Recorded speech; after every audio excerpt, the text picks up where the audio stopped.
بسم اللہ الرحمن الرحیم۔ اسلامک انفارمیشن چینل کے سب بہن بھائیوں کو السلام علیکم ورحمۃ اللہ وبرکاتہ۔ نبی اکرم صلی اللہ علیہ وآلہ وسلم کون سی خوشبو زیادہ پسند فرماتے تھے؟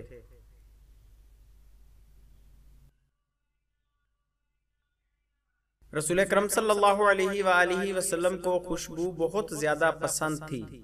یہی وجہ ہے کہ جب کوئی آپ صلی اللہ علیہ وآلہ وسلم کے پاس خوشبو کا تحفہ بھیجتا تو آپ کبھی رد نہ فرماتے اور ارشاد فرماتے کہ خوشبو کے تحفہ کو رد مت کرو کیونکہ یہ جنت سے نکلی ہوئی ہے۔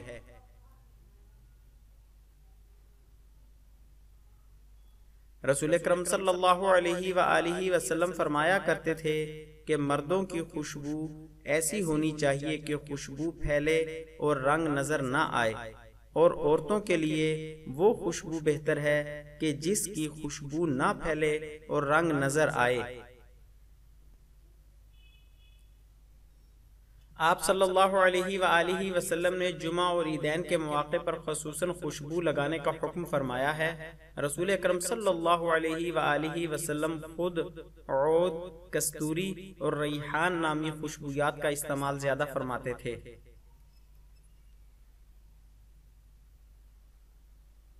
یہ معلومات www.thefatwa.com سے حاصل کی گئی۔ فتویٰ آن لائن ویب سائٹ دارالفتاء تحریک منہاج القرآن کا آن لائن پروجیکٹ ہے جس کے ذریعے عوام الناس کو دین کے بارے میں بنیادی معلومات اور روزمرہ زندگی میں پیش آمدہ مسائل کا حل قرآن و سنت کی روشنی میں فراہم کیا جاتا ہے۔